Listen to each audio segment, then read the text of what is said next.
Shabbat Shalom, y'all. We're here for our weekend reflection message where we are kind of like, the weekends usually end up being a deeper look into the things that we've been working with through the week. They tend to be kind of reflective. And I feel like this weekend is kind of no different. So from the Radiant Sun Oracle, we've got enthusiasm, which is the sun in Sagittarius, followed by practicality, which is the moon in Capricorn, followed by principle, which is Jupiter in its home sign of Sagittarius, and we have indecision with Venus in her home sign of Libra.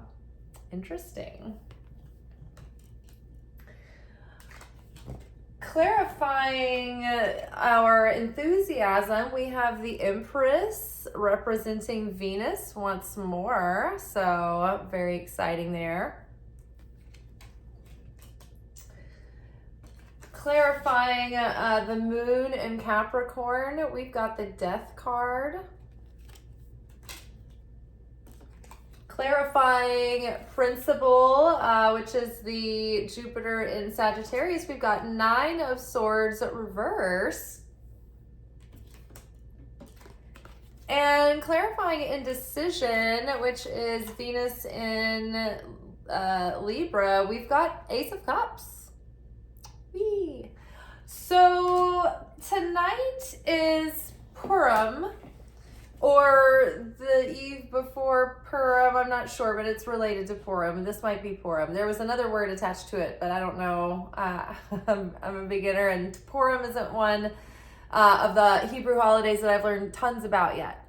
However, I do know that what I do know about it is one of the windows in time during the year where we can connect directly to like the highest vibration of joy and celebration, like that of Hanukkah, except during Hanukkah, there's still this sense of like prayer and ritual through the darkness, through the dark times. But during Purim, it's like the light is starting to return. So it's very lighthearted and it's very joyous and it's celebrating victory again, once more. So this holiday celebrates the victory of, I believe, Esther. Queen Esther, I believe, who was basically sent to soften up their enemy, and I think she was maybe married off to him, and she had to woo him through love to actually love her people and be compassionate to her people. So it would almost be like in the Iranian, in like the Jewish conflict with Iran right now, and Israel, it would almost be like two of the opposing sides being put in like an arranged marriage, but it actually, because of the self-sacrifice of just having compassion and choosing love, even in, the face of darkness, that turned a dark situation from absolute darkness into love. So the highest form of elevation is when we can take a dark situation that is mired with, separation and despair, fear, distrust, hate, all of those negative vibrations. When we can take something that dark and actually transmute it and heal it and correct it and bring light there, then that is like a huge victory. It reveals so much light. So this holiday reflects on the fact that Esther, was basically sent, and it was her duty to win the king over, her enemy king, and actually not only win him over just by superficial beguiling and manipulation, but really she had to change his heart. and she opened his heart where it was once closed. So this is the day where we want to, in order to align with this energy, really focus on what we want and not what we don't want. We want to be intentional about our thoughts and like what we're calling in, and we want to really cultivate our feelings today and our vibration, and we want to put ourselves in a state of what we want to see come into our lives, and then feel that feeling and that joy and that Thanksgiving and that celebration today. So a lot of like celebrations around Purim have, people having like costume party contests, and even sometimes like tripping shrooms if their consciousness is kosher and they're wanting to elevate themselves and have an intrinsic journey there through the evening, but elevate their joy and their spirit and stuff. So this is kind of a party day for mystic Kabbalists and Hebrew Kabbalists, and it's a Jewish holiday. So that's interesting. And it also falls on Shabbat tonight. So I think that's interesting because, again, Shabbat is our weekly chance to rest and to surrender and to trust and to replenish ourselves with our connection with the Creator and with our direct source of light. And so that is uplifting, and it gives us clarity and support. And so I think, whenever these high holidays fall on a Shabbat, it means that there's extra protection and extra blessing around them. And so this year has already been, ever since Yom Kippur, Rosh Hashanah, Sukkot, those all fell on Shabbat. It's like the prediction of the year was that it was going to be either like super challenging or super abundant, or it could be both. And so if you find yourself going through like intense, like elevated, like extra challenges, then that means that if you can transmute your own darkness through those challenges and get out the other side having grown and expanded and changed for the good from it, then that's going to actually unlock more and more blessings. So here we are in the end of this 2023 cycle. We're closing out the winter, and the next lunar cycle starts eclipse season, believe it or not. It feels like we were just there. And the next eclipse is actually on my dad's birthday in my rising sign of Libra, which is interesting because I feel like I'm always having eclipses on my birthday or my rising sign. It's interesting. So yes, everything is going to accelerate and shift and change. And so just like any other eclipse season, you don't want to be carrying in the old from the past, that it's no longer, serving you, and it's outdated and it's not in alignment or resonance anymore, because that is only going to cause more chaos and dissonance as we try to hold on to what wants to fall away. So eclipse season tends to accelerate things, to get things started and to get things out of the way so that things can get kicked off into a different direction. These are sort of like the plot points of the year where it like switches things around and turns the plot on its heels.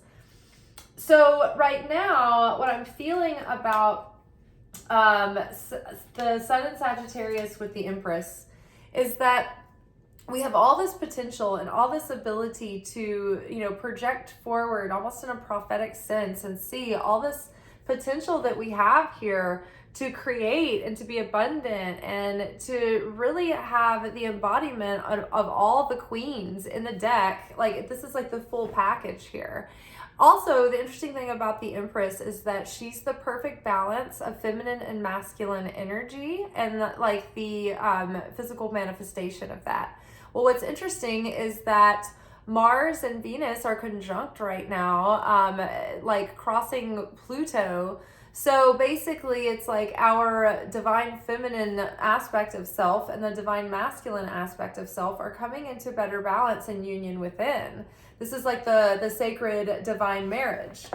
Okay, and so it's like the divine masculine aspect of the self is like our ability to have drive and courage and perseverance and determination and like valor and a daringness to go after what we want, and the backbone to like stand up for ourselves and speak our truth and set boundaries and, fight for what, we desire and what's ours and have passion to go for it, all of that, piss and vinegar, all that. So the divine feminine, though, is our ability to surrender and listen and receive and have pleasure and beautify and nurture, but be nurtured, to bring life, and create. The feminine power is very creative. It's not like docile. It's just good at restricting and the discipline and structure that it takes to create life and generate life. And so the feminine can also be embody and embrace the absurd and connect straight to source without logic or reason. The feminine can believe like without a guarantee. She can believe like the child, connected fully to her like intuition and instinct, whereas the masculine looks more for the practicality and the physical guarantee. They're looking to protect and provide and take action and get physical results a lot of times. So this is the embodiment and the balance of our inner and outer world, right? The intrinsic work that we've been doing is starting to show and bear fruit in the outer world, because we're finally starting to be able to embody the consciousness that's been being birthed through these changes, these trials and tests and challenges we've come through, this experience. And over the last couple of years, like the integration of the rebirth of self and the second, or however many awakenings of consciousness, with this current awakening of consciousness that we've been in. So the things that are thwarting this potential are coming up to the surface to be reflected on and to be purged and to be felt and to be digested and left behind in the past, so that they're no longer weighing us down or like putting like a cloud of darkness or just like a bitter taste around everything, right? We want to get rid of that influence in our energy so we can fully jump into this new timeline and have a new cycle, like that we can start from a fresh, like with fresh foot forward, and really starting from an up level instead of where we've already come from. So fresh beginnings and new start. But what it's going to take is being practical. But we don't want to be too stern and too cold. Like we don't want to, because one thing that like the combination of like Sagittarius and it's like full volume, and the moon like emotions with like Capricorn, this can be a little bit cold and like a little bit blunt or like hard or like so be careful not to be too like full of gumption and then like pop off or like say something that you can't take back, or that's like hurtful, or be too set in your ways or too stern, right? Don't be so set in your ways and unwilling to change that it's bringing death and like debilitation and stagnancy and decay to your life, right? But really, these two cards are more pointing to the fact that it's time to just get grounded and practical and like lean into the transformation and the changes that are really happening. Part of the message of the moon in Capricorn is recognition and even public recognition for long-term work, long-term devoted work. And this is connected to this expanding philosophy of Sagittarius. So it's like the more we let go of the old things that were holding us back due to like the old distant childhood core wounds that resulted maybe in childhood trauma or childhood post-traumatic stress syndrome, that then like has these like compounding effects that result in like day-to-day dysfunction because of dysregulated nervous systems, right? And like maybe you have trauma responses happening, fear triggers, like, and like lack and like insecurity can trigger fight, flight, freeze, fawn, and limerence. Freezing in a day-to-day looks like underperforming and just like staring and trying to sit down and do work, but you get like really spacey and really distracted. You just can't do the things that you need to. And it's like you sit there, but like you're not as productive as you could be. And so you know, the others you can look up, but then like maybe you're starting to discover, okay, this is what my attachment style is. That's something that's starting to come into popular conversation. So it's like, that's really, you know, helps give you a lot of insight into your relationship patterns and maybe what caused them in the first place, and maybe what, you know, like causes that tendency in you, and how to work with and around that, right? So things like that are coming into our awareness, that are helping us have practical tools to move forward and to just simply like let things be different than they were. Sometimes when we're so used to thinking about things a certain way, or so used to things being a certain way with people that we have like a history with and a past with, it's like when things can be different, when we have that rebirth, or when we just decide to put the past behind us, at some point we just have to let it be different and make an effort to like choose that consciousness, because it's so easy to just fall back into what we remember and what pissed us off to begin with, you know? So it's like we have to make an effort to allow things to be different and allow things to change, and allow that to start first within, in our own consciousness and in our own mind. And so we have principle here, which is Jupiter in Sagittarius with 9 of Swords reversed. So 9 of Swords is like being up all night worrying and like focusing on all the lack, the fear, the doubt, and then talking about it constantly. The swords are thoughts, but they're also words, right? So, you know, in reverse, actually, this is a hopeful message that things are already better than they seem, and that things have started to shift towards like a positive like direction. You just can't see it yet, but you just have to relax and believe that whatever it is, it's just like it's already taken care of. It's just that like you can't see the physical evidence of it yet. So just believe and relax and trust, and just try to enjoy the moment and move forward, and rest assured that what is truly meant for you is already set aside. And the reason why you have like a soul calling towards that thing, not a broken heart, like desire or a need that's coming from like a shadow place, but like something that is a true soul calling desire. Like when you have that, you have that because it's already intended to be yours. And as soon as you're prepared for that thing, and it's the right timing, then it will be there. It will be yours. Like heaven will move hell and earth to make it happen for you. So don't worry. Everything is already like starting to shift in the energy, and the circumstances are already starting to shift for the better. So there's nothing really to worry about anymore. So really start to talk about things as though they are already happening the way that you want them to. Right? Like name it and claim it, like declare what you want to call in, what you want to come into fruition. And then believe that and like hold true to that. And then also in the meantime, like make sure that your thoughts and your consciousness and your emotions and your deeds and what you're doing, all of that's in alignment and in integrity, so that you're not causing more chaos and delays and blocks. And so really, okay, so the Venus in Libra, it's like you can see a balanced, just perspective about things on the one hand, but like also you can suffer greatly from indecision. And so if you have post-traumatic stress from childhood that's like giving you a dysregulated nervous system that you've never understood, you know, oh, I didn't realize that was a thing. Well, it's just that there are these tendencies that are running through your dysregulated nervous system that cause you to daydream too much, and to, instead of taking action, you know, you stay in a state of fantasy or dreaming, or you can't focus.